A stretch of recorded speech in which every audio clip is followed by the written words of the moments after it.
Hello students, now we will discuss another topic of uniform convergence. Now we will do Dirichlet test for uniform convergence. Okay पहले इसकी statement देख लेते हैं। इसकी statement क्या होती है? इसकी स्टेटमेंट ये कह रही है भी अगर कोई भी सीरीज़ है यू एन एक्स, पहले उसको दो पार्ट में लिख लेंगे हम, a n x and b n x. वो a n x and b n x वो वाली जो सीरीज़ है वो यूनिफॉर्मली कन्वर्ज कब करेगी? यूनिफॉर्मली कन्वर्ज करेगी in interval A to B में। कब करेगी? अगर मेरे पास दो कंडीशन होल्ड हों। कंडीशन कौन सी होल्ड हों? जो सीक्वेंस है बी एन एक्स वो पॉजिटिव होनी चाहिए, मोनोटोनिक डिक्रीजिंग होनी चाहिए और जीरो को कन्वर्ज करनी चाहिए, बी एन वाली सीक्वेंस। और जो मेरे पास है ए एन वाली, जो ए एन वाली है उसकी एन टर्म का सम क्या होना चाहिए? बाउंडेड होना चाहिए। उसकी एन टर्म का सम क्या होना चाहिए? बाउंडेड होना चाहिए, मतलब वो के से छोटा होना चाहिए। और जो के है that is independent of x and n, वो एक्स और एन दोनों से इंडिपेंडेंट होना चाहिए। तो हमने ये ध्यान में रखना है कि ए वाली की एन टर्म का सम जो है वो बाउंडेड होना चाहिए और बी वाली जो सीक्वेंस है वो क्या होनी चाहिए? पॉजिटिव, मोनोटोनिक डिक्रीजिंग और ज़ीरो को अप्रोच करनी चाहिए, यानी कि ज़ीरो को कन्वर्ज करनी चाहिए। चलो देखते हैं, अभी इसकी एग्जांपल नंबर 1 सॉल्व करते हैं हम।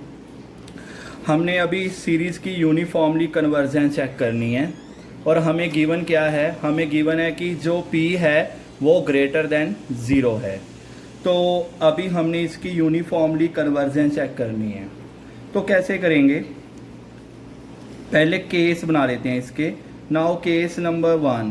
केस नंबर 1 क्या कह रहा है कि अगर P 1 से बड़ा है, अगर P 1 से बड़ा है तो मैं क्या करूँगा? मैं सीधा इस सीरीज़ की nth टर्म पे काम करूँगा। इस सीरीज़ की nth टर्म कितनी है? Sine n x upon n raise to power p. मैं सीधा इसकी n टर्म पे काम कर रहा हूँ। इसका मोड ले लो, यू एन एक्स का mod that is equal to mod of sine n x upon n raise to power p. ऊपर नीचे मोड अलग हो जाएगा, sine n x upon n raise to power p. क्योंकि n नेचुरल नंबर को belong करता है तो डैट मीन्स क्या होएगा? मोड नीचे वाला पॉजिटिव ओपन हो जाएगा। ओके, साइन की वैल्यू हमेशा किससे छोटी रहती है? 1 से। So sine mod of sine x किससे छोटा हो गया? 1 से। और n raise to power p as it is आ गया।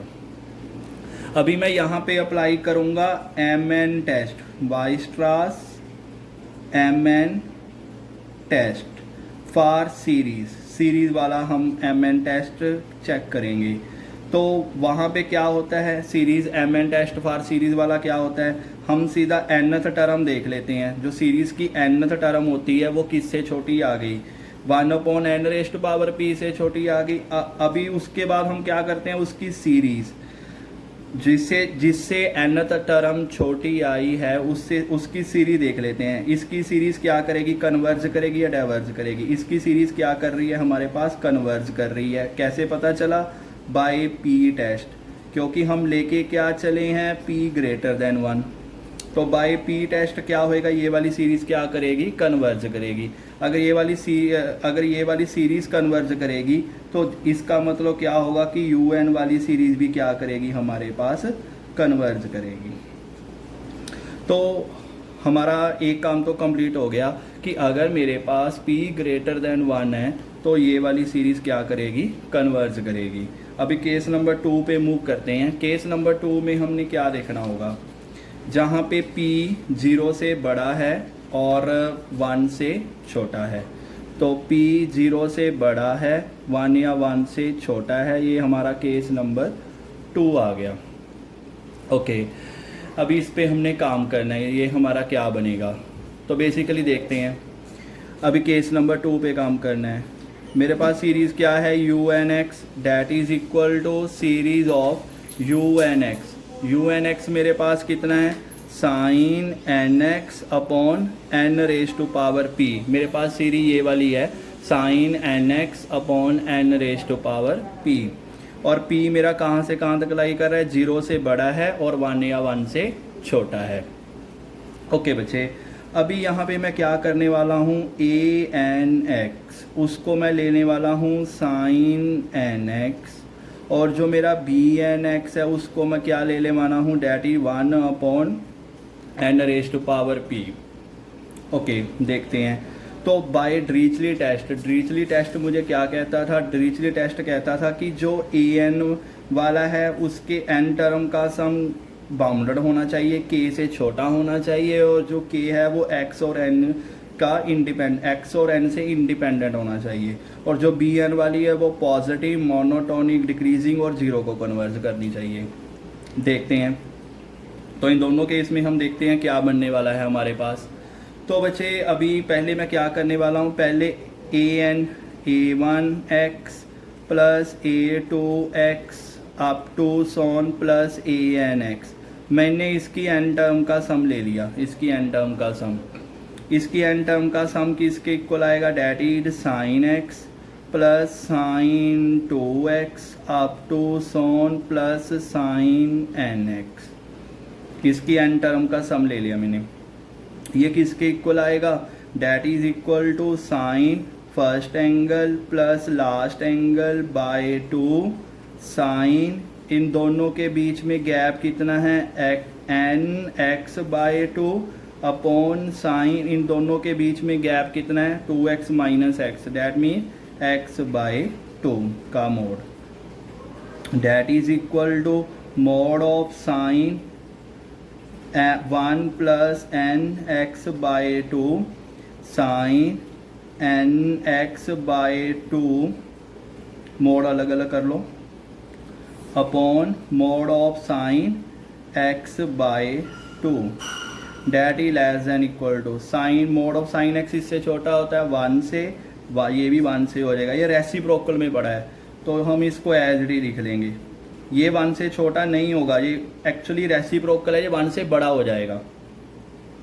तो हमारे पास अभी क्या आ गया बच्चे, a1x plus a2x up to sworn plus a_n_x, basically ये किससे छोटा आ गया, that is mod of cosecant x by 2, cosecant x by 2।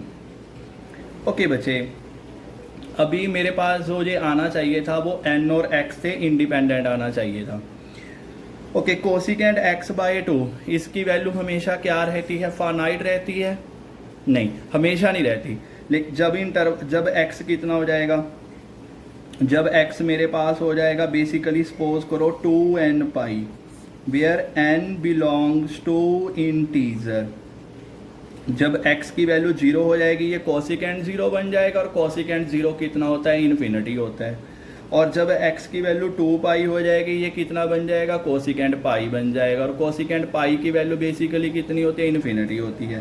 तो जब मैं एक्सक्लूड कर दूंगा x is equal to 2n pi वाले पॉइंट्स में एक्सक्लूड कर दूंगा, exclude points, x is equal to 2n pi वाले पॉइंट्स एक्सक्लूड कर दूंगा, तो इसका आंसर क्या आएगा, फाइनाइट आएगा, फाइनाइट आएगा।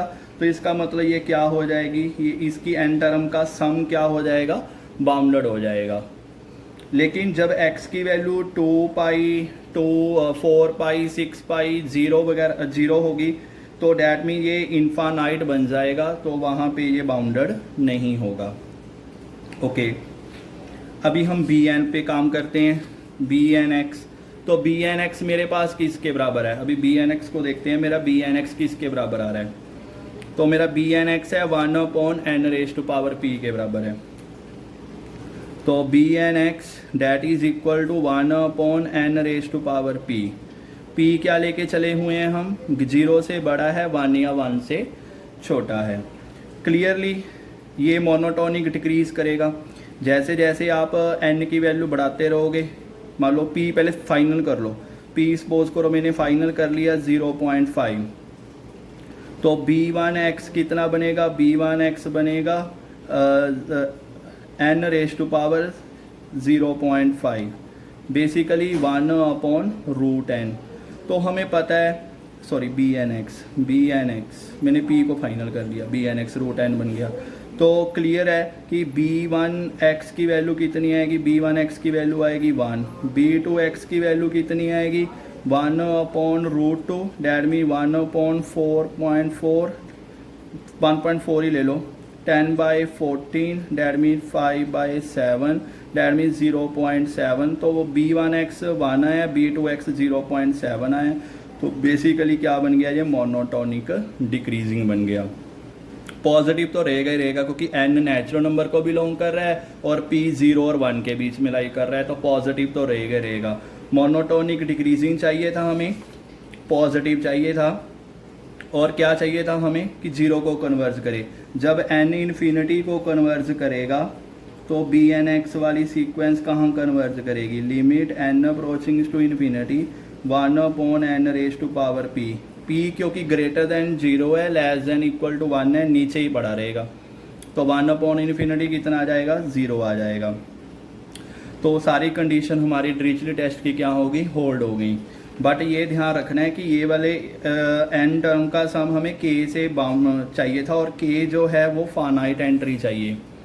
तो हम फाइनल क्या लिखेंगे, फाइनल ये लिखेंगे कि u n x that is equal to a n x b n x, ये वाली सीरीज जो हमारी थी that is sine n x upon n⁻⁴, ये वाली सीरीज कब कन्वर्ज करेगी, that is uniformly convergent, that is uniformly convergent in every interval, in every interval, हम हर एक इंटरवल में कन्वर्ज करेगी, फ्रॉम विच द पॉइंट्स, हर एक इंटरवल में कन्वर्ज करेगी from which the points x is equal to 2k pi, where k is equal to 0, 1, 2 up to so on are